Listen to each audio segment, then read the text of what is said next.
Camarades peuple d'Afrique, peuple de Côte d'Ivoire, citoyens du monde, mes chers frères et sœurs d'Afrique du Sud, de l'Est, de l'Ouest, en passant par le centre, chers camarades peuple d'Afrique, l'heure est grave. Si vous pensez que affaire de Draman Ouattara là, c'est amusement, je vous dis, vous trompez amèrement. Draman Ouattara n'est plus un simple dictateur, mais il est devenu un tyran insolent. C'est-à-dire que, mais il a dépassé le stade de la dictature. Il cohabite maintenant avec les démons. Il travaille maintenant avec les démons. Chers camarades peuple d'Afrique, chers camarades peuple de Côte d'Ivoire, l'heure est grave. L'heure est très très grave. Après la loi, chers camarades peuple d'Afrique, la loi anti-opposition, Draman Ouattara, il veut supprimer même le droit de vote au peuple de Côte d'Ivoire. C'est-à-dire que le peuple de Côte d'Ivoire, il veut lui arracher le droit de choisir son président. C'est-à-dire qu'il veut installer une monarchie dans notre pays. C'est comme on l'appelle d'Afrique. Voilà l'intention de Draman. Il veut installer une monarchie dans notre pays, la Côte d'Ivoire. De quoi s'agit-il? Alors que nous apprenons de sources, c'est confirmé, hein, la CPI a classé le dossier de la Côte d'Ivoire. La CPI a classé sans suite le dossier de la Côte d'Ivoire. Mais on va y revenir. On va y revenir. Chers camarades peu d'Afrique.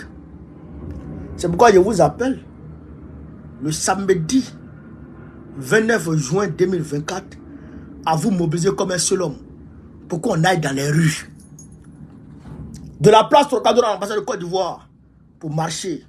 Et je demande au président Laurent Gbagbo de lancer le mot d'ordre, on va aller chercher Draman. Parce que c'est pas bon. Ce pays-là, c'est-à-dire que Draman veut que ça pète. Ce pays-là, ça va péter. C'est moi qui vous dis. La seule chose qui reste à la Côte aux Ivoiriens, c'est-à-dire que c'est de faire péter tout dans ce pays. Faire tout péter. Et puis on s'assoit maintenant, c'est rien. Ouais. Je vais ici vous mettre une vidéo et puis ensemble, on va écouter. C'est-à-dire que tous les observateurs, même ceux qui sont du camp de Draman Ouattara, eux-mêmes sont sidérés par le comportement de Draman Ouattara aujourd'hui. Chers camarades peu d'Afrique, on va ici écouter les exemples. Voilà le danger de cette loi. Je vais vous prendre des exemples pour que nos concitoyens sachent ce qui se passe dans ce pays. Prenez le cas du libéré après plusieurs années. Il rentre chez lui, un commando d'individus arrive, fracasse tout, rentre chez lui, traîne son épouse par terre par les cheveux, le prennent et s'en vont. Cette pauvre femme se plaint sur les réseaux sociaux. Finalement, le procureur de la République est obligé de faire un document pour dire que non, c'est moi qui les ai envoyés. Mais enfin, ce procureur aurait pu simplement convoquer son avocat ou simplement émettre un mandat de perquisition avant et non pas après. Mais cette femme, avec cette loi, aujourd'hui, elle est poursuivable. Voilà, un autre exemple. Aoussou Jano, Premier ministre, passe sur les chaînes internationales et déclare « Oui, Michel Gbagbo, on l'a arrêté parce qu'il était chez son père. » Mais quel est ce délit d'être chez son père? Quel est ce délit? Et si je conteste cette arrestation, alors je suis poursuivable parce que je manifeste de la solidarité envers Michel Gbagbo. Okay. Monsieur Oulaï Hubert a reçu la visite il y a quelques années de forces encagoulées qui se sont enfermées avec sa nièce dans une chambre, qui ont violenté cette nièce. Quel était le but de cela?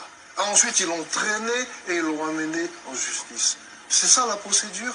Et si je suis en solidarité avec M. Oulaye Hubert, ancien ministre, qui est aujourd'hui président du groupe parlementaire du PPACI, alors je suis poursuivable, je suis attaquable et on peut me mettre en détention. Et j'ai ainsi plein d'exemples. Cet imam qui a été arrêté, ce pasteur, Jérémy Kofi, qui a été arrêté en direct, s'il est condamné et que c'est fidèle, manifeste de la solidarité envers sa situation, font des quêtes pour payer ses amendes ou je ne sais pas quoi, pour le soutenir, tous ces fidèles de l'église, là, on peut les mettre en prison. Moi, je vais vous poser la question. Madame, je dis non. Je dis non. Voilà. Comment? Moi, je vais poser la question que certains Ivoiriens se posent. On a vu un peu dans les discussions. On sait que le projet de loi a été voté en commission. La question, c'est pourquoi avoir voté ce projet en commission quand vous n'étiez pas d'accord, et je parle de l'opposition du groupe parlementaire PPACI notamment, sur cette proposition. C'est une bonne question et ça me permet de répondre à deux questions en même temps. Premièrement, vous savez que la procédure parlementaire est telle qu'un texte peut passer en commission et être mis en cause ensuite en plénière. C'est la règle. La deuxième chose, contrairement à ce que mon cher frère a dit tout à l'heure, je ne suis pas mal fondé à faire ce projet d'amendement. La preuve, c'est que l'amendement est passé, on en a discuté. Bon, c'est vrai que j'ai perdu parce qu'ils ont une majorité mécanique à l'Assemblée nationale. Mais enfin, la procédure a été suivie et j'étais bien fondé. Je vous remercie. Je suis quand même surpris de voir que aujourd'hui les députés LAGP votent ce genre de loi. Pourquoi? Je le dis parce qu'il faut se rappeler, il faut convoquer toujours l'histoire. Bien sûr. C'est Daouda qui parle. Oh. En 1990, Alassane Ouattara, alors Premier ministre du président Félix Houphouët-Boigny, a fait voter la loi anti-casse. Mais la loi anti-casseur. Mais cette loi anti-casseur, vous savez qui ça a épinglé? C'est le RDR à l'époque. En 2000. Pour dire que les lois que nous votons aujourd'hui, nous pensons le faire peut-être contre quelqu'un. Mais demain, ça peut nous attraper. Cette loi que j'estime être, parce que je préfère peser. Vous pensez que c'est fait contre quelqu'un, contre l'opposition? Non, j'estime que cette loi est liberticide en la matière. Peut-être qu'aujourd'hui, cette loi nous arrange. Peut-être qu'elle va dans notre sens. Mais demain, comme il le disait, on peut être de l'autre côté de la rive. C'est ça. Et quand on est de l'autre côté de la rive, la même loi va s'appliquer à nous. Donc, faisons attention. Quand des gens, des Ivoiriens vous donnent un mandat pour aller voter, qui votent pour vous, pour aller décider pour eux, pour porter leur voix, mais faisons attention aux lois qu'on vote. Parce que vous ne pouvez pas me dire à moi que si le gouvernement fait quelque chose qui n'est pas bien, que je n'ai pas le droit de dire je ne suis pas d'accord. Dire je ne suis pas d'accord, ça fait partie de ma liberté de penser, de ma liberté d'expression.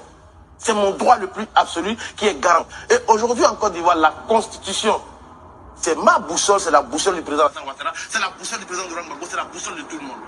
Mais pourquoi alors on va voter une loi pareille à l'Assemblée? Franchement, j'avoue que ça vous touche un peu. Ça me touche un peu quand même. On dit est puni des mêmes peines quiconque organise des collectes en vue du paiement des condamnations pécuniaires prononcées pour l'une de ces infractions. Comment est-ce que vous comprenez cet article? Non, ça je pense qu'on peut biffer. Honnêtement, mais quand on dit est puni des mêmes peines quiconque organise des collectes en vue du paiement, quelqu'un, par exemple, a été condamné et il a une amende à payer. C'est mon parent.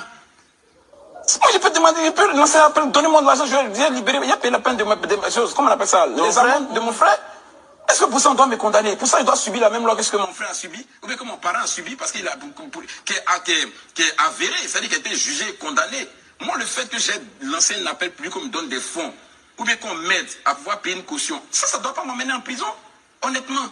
Moi, je pense que c'est comme quelqu'un, par exemple, qui a son frère qui a été victime d'un vol, et tout ça, et puis bon, on l'arrête, on le met, par exemple, au commissariat en garde à vue. C'est un exemple que je prends.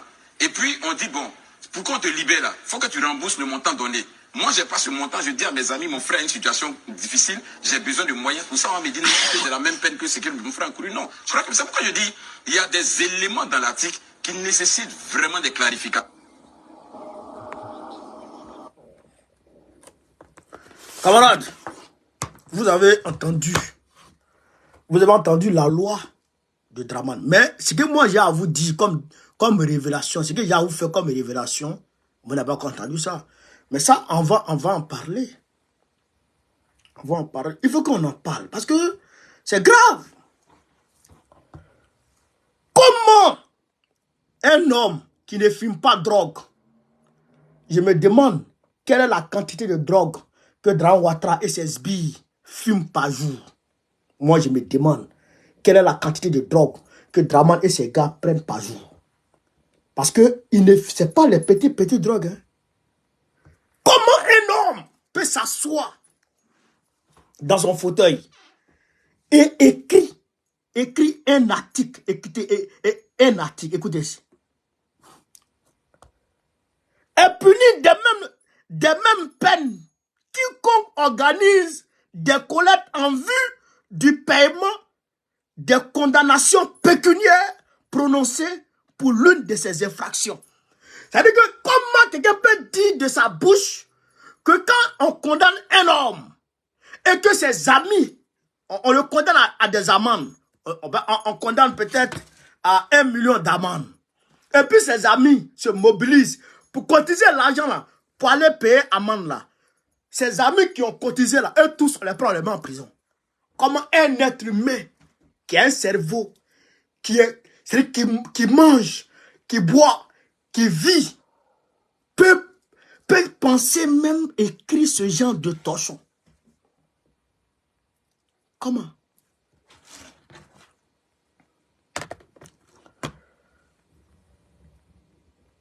Comment? Écoutez-y, à punir des peines prévues à l'article 184 de quiconque, parlant des moyens visés aux 10 articles. Écoutez-y, faire l'apologie des crimes de meurtre, de pillage, d'incendie ou de destruction d'édifices, de vol, de crimes contre droits des gens et d'infractions prévues au chapitre 2 et 3 du présent titre. C'est-à-dire que nous-mêmes qui disons aux camarades mobilisez-vous, mobilisez-vous, quand nous on rentre là, ils vont prendre article ça pour dire voilà, tu es condamné. Vous comprenez ça? Lance des appels au public dans le dessein de faire désapprouver l'autorité et de provoquer la solidarité avec un ou plusieurs condamnés pour l'une des infractions prévues par l'article précédent ou par l'alinéa premier du présent article. C'est-à-dire que quand quelqu'un est condamné, et puis toi tu dis je ne suis pas d'accord, toi on te prend, on te met en prison. Comment des êtres humains qui disent qu'ils sont partis à l'école peuvent penser à ce genre de... même pas à écrire d'abord. Ils pensaient même déjà, imaginer même ce genre de loi. Comment un homme peut imaginer ce genre de loi? Mais les autres qui peuvent imaginer ce genre de loi, c'est des rebelles, des terroristes, des criminels, des tyrans et des drogués. C'est eux, c'est ces catégories de personnes-là qui peuvent penser à écrire ce genre de loi. Et Draman Ouattara est criminel. Il est rebelle. Il est terroriste. Frère, il est brigand et il est drogué. Donc, Draman Ouattara, il remplit les conditions pour faire voter ce genre de loi. Mais il ne s'arrête pas là. Il ne s'arrête pas là. Le tyran d'Abidjan, le vieux chauve, bouche penchée, yeux penchés, narine dilatée, il s'est assis et il a observé le scénario du Togo. Il a vu que Faure Gnassingbé a pu s'imposer aux Togolais en passant d'un régime présidentialiste à un régime parlementaire. Donc, il a été séduit. Alors, qu'est-ce qu'il va faire? Il va maintenant faire voter une loi à l'Assemblée nationale. Quelle loi même? Il va modifier la Constitution pour donner l'exclusivité de l'élection présidentielle aux députés. C'est-à-dire que c'est les députés maintenant qui vont voter le président de la République en Côte d'Ivoire. Le 18 là, c'est ça Draman Ouattara s'apprête à dire aux Ivoiriens. Donc, c'est que les Ivoiriens, les populations ne vont plus voter un président. Les populations ne vont plus voter un président. C'est les députés seulement qui votent un président. C'est ça que Dramane Ouattara s'apprête à faire. C'est ça qu'ils s'apprêtent à dire le jeudi. Le 18 là, c'est ça qu'ils s'apprêtent à dire. On a appris ça. On a appris ça comme information. Camarade Pays d'Afrique. J'ai dit Dramane ne va pas atteindre 2025. Il ne va pas atteindre 2025. Ce qu'il oublie, c'est que le Togo et puis la Côte d'Ivoire, ça fait 2. Togo et puis Côte d'Ivoire, ça fait 2. C'est pas la même chose. On n'a pas même peuple, on n'a rien en commun. Togo, Côte d'Ivoire, n'a rien en commun. À part les présidents dictateurs. On n'a rien en commun.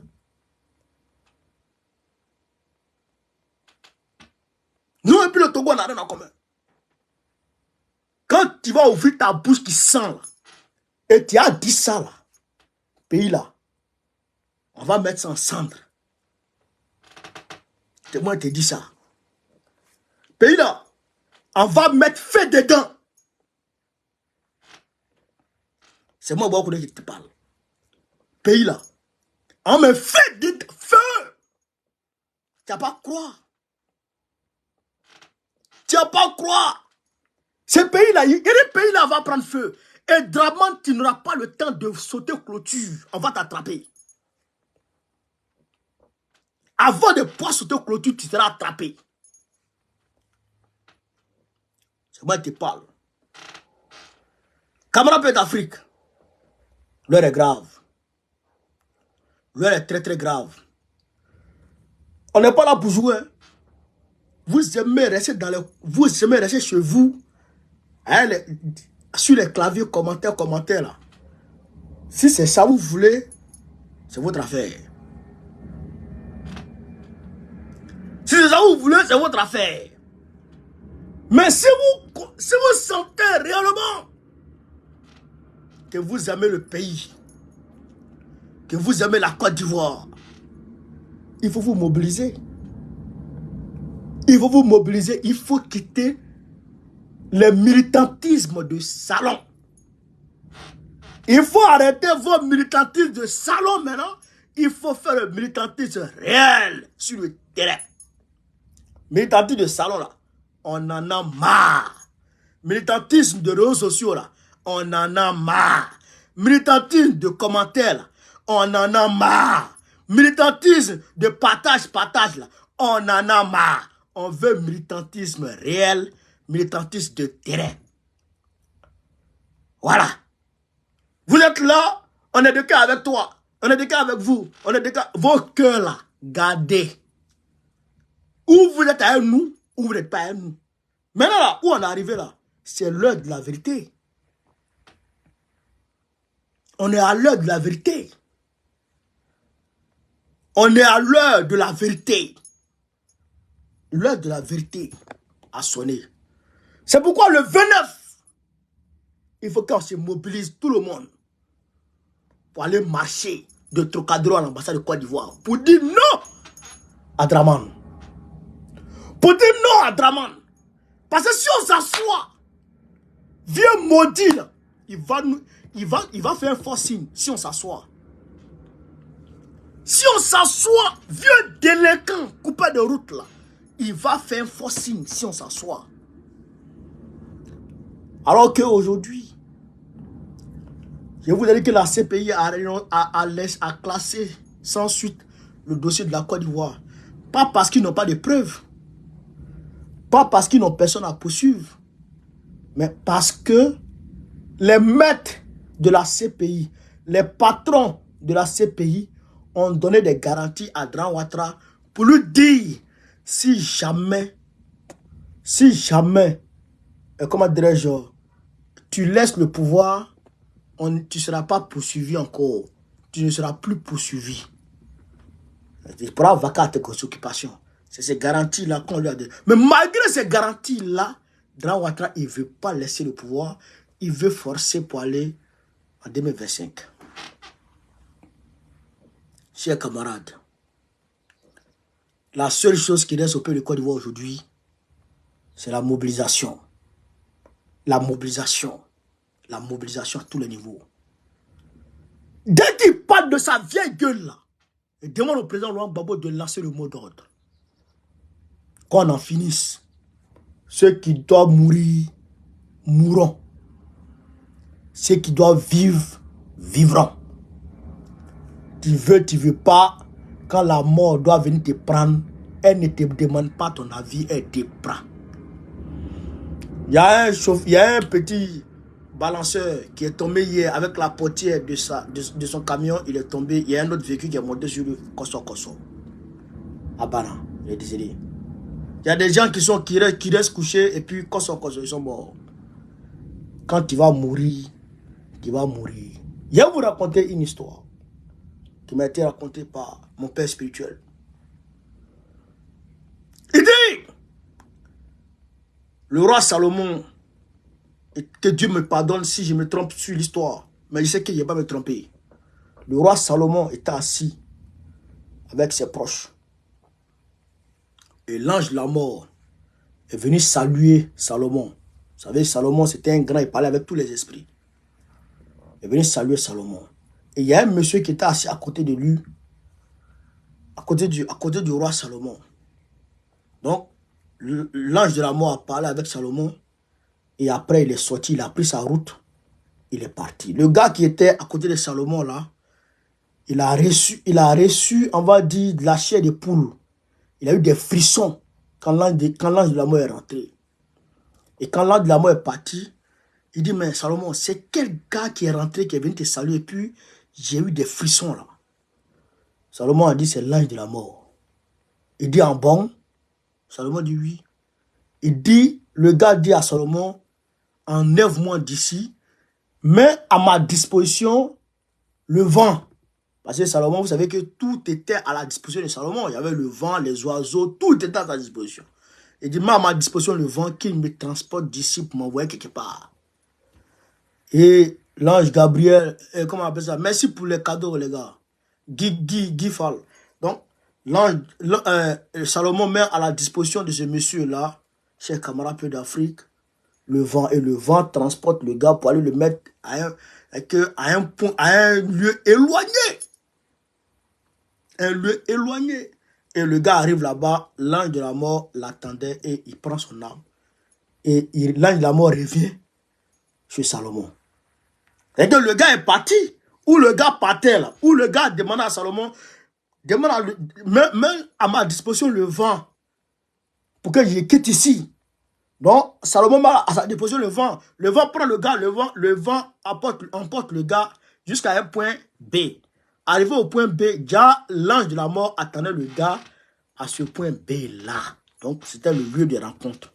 Donc, l'ange de la mort prend l'âme du gars et le gars meurt. Et l'ange revient voir Salomon. Il dit Salomon, il dit oui. Il dit le gars qui était assis à côté de toi, je devrais finir avec lui dans quelques secondes, quelques minutes. On va dire quelques secondes, quelques minutes à peu près.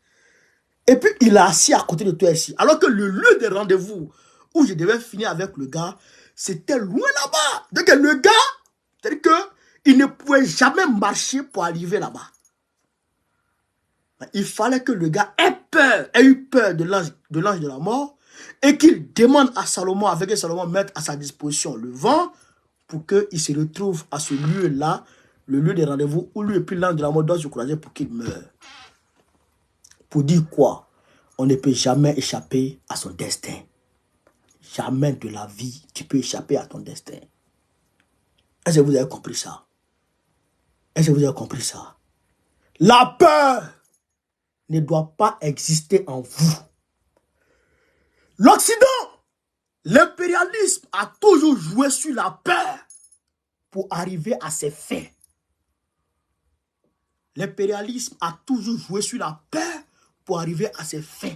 Et Draman va jouer sur la peur si on ne se lève pas pour arriver à ses fins. C'est ça qui est la vérité. Je vais vous raconter une anecdote. Hier, J'étais dans le train. Arrivé à ma station, vous savez, mon visage est beaucoup connu. Il y a un premier gars qui est descendu du train avec moi. En fait, le gars, il voulait se rassurer. Il dit, bon, on connaît. Il dit, oui. Il dit, c'est toi. Il dit, oui, c'est moi. Ça va. Il dit, oui, ça va. Ah! Il est hypnotisé, en fait. Il ne comprend pas. Pour lui, le jour va croiser, bon, on connaît. Il est dans un coaché. Il a gardé quoi ici. Il a gardé quoi ici. Mais il voit, bon, on connaît simple, comme tout le monde. Il me fait photo. Il dit, oui. On fait photo et puis ça va. Il y a un autre qui était sur l'autre quai et qui m'a vu, qui est venu. Il dit, bon, on connaît. Il dit, oui. Il dit, c'est toi. Il dit, oui, c'est moi. Il dit, mais pourquoi tu te promènes seul? Il dit, je me promène seul parce qu'il n'a pas l'argent pour prendre garde du corps. Il dit, mais lui ne croit pas. Et si quelqu'un me... Et si les gens m'attaquent? Il dit, non. Il y a Dieu qui me protège. Et moi-même, je suis garçon. Moi-même, je suis garçon. Tu es seul, tu veux m'attaquer. Ah! Il faut savoir que tu vas transpirer beaucoup. Seul. Tu me vois. Et puis, quand tu me vois, même toi, seul, moi seul. Ah oui. Il faut avoir gros cœur. Parce que si tu tombes sur moi, tu vas transpirer. Il n'est pas dit que tu peux me frapper. Hein, mais tu vas transpirer beaucoup avant de pouvoir me frapper. Non, je dis, Dieu me protège. Et je me suis promène. Moi, je me promène seul. En métro, en train, partout. Même en bus. Bus de nuit, je prends. Ouais. Pourquoi avoir peur? La peur est mauvaise conseillère. Enlevez la peur dans vos affaires. Enlevez la peur dans vos corps. Muselez en vous la peur. Si on ne muselle pas en nous la peur, l'impérialisme va toujours nous manipuler. L'impérialisme va toujours nous détruire. C'est ça la réalité. C'est ça la réalité. Et c'est pourquoi je vous demande de vous mobiliser. Mobilisez-vous comme un seul homme. Mobilisez-vous comme un seul homme. Comme un seul homme, mobilisez-vous. Parce que ce que Dramane Ouattara veut faire de la Côte d'Ivoire, un vieux maudit. Regardez la Côte d'Ivoire. Regardez notre pays. Regardez notre beau pays. Regardez la Côte d'Ivoire. Un pays immensément riche. Qui a tout. Qui a été dans les années 75. Qui a opéré comment on appelle ça? Le miracle économique. Le miracle économique. La Côte d'Ivoire a opéré le miracle économique. Nous, on avait presque le même PIB que la Chine, l'Italie et tout. On était même riche que l'Italie. Dans les années 75, etc. J'ai qu'à me rappeler d'Afrique. On avait l'argent. On était riche. On était riche. Et on est toujours riche. Potentiellement, on est toujours riche. On a l'argent. Il y a tout en Côte d'Ivoire. Tout ce que tu peux imaginer comme matière première. Nous avons tout. Et c'est nous qui souffrons. On ne peut plus manger. Le vieux délinquant, criminel, il augmente à tout va. Tout ce qu'il veut. Le carburant augmente. L'électricité augmente. La nourriture. On ne peut même plus manger viande. En plus de cela, il va casser les maisons des Ivoiriens. Les exproprier. Prendre leur terre. Vendre ça à ses amis étrangers. Et mettre les Ivoiriens dans le désarroi. Dans la précarité extrême. Il ne peut plus vivre. Même survivre devient un problème. Et aujourd'hui, ce même vieux veut s'imposer aux Ivoiriens pour que l'Ivoirien continue toujours à demeurer dans la précarité, dans la misère extrême. Pourquoi? Pourquoi allons-nous accepter ça? Allons-nous accepter ça? Allons-nous nous cacher derrière la paix pour accepter ça? Pendant que le gars est en train de nous tuer à petit feu. Pas à petit feu, à grand feu. Parce qu'aujourd'hui, crise cardiaque est devenue épidémie en Côte d'Ivoire. Crise cardiaque est devenue épidémie en Côte d'Ivoire. Tout le monde meurt de crise cardiaque. Les gens meurent du jour au lendemain. Les gens meurent du jour au lendemain. Crise cardiaque est en train de les tuer. Pendant ce temps, on nous parle de deux Côte d'Ivoire. Quelle insolence! Quelle insolence! Et on va accepter ça. On va accepter ça. Nous n'allons pas l'accepter. Nous n'allons pas l'accepter. Il faut vous mobiliser. Je vous demande de vous mobiliser. Mobilisez-vous. S'il a parlé le 18, le président Longo n'a qu'à donner le mot d'ordre. On va tout mêler dans le pays là, ça a fini. Préparez vos molotovs. Préparez-vous. Préparez vos lance-pierres. Préparez vos pierres. Préparez vos chaussures. Préparez vos molotovs. Oui, c'est moi qui vous dis ça. Si c'est pour tout gaiser, en tout gaiser. Si c'est pour tout mélanger, en tout mélanger. Et puis on s'assoit. Les survivants vont réparer le pays.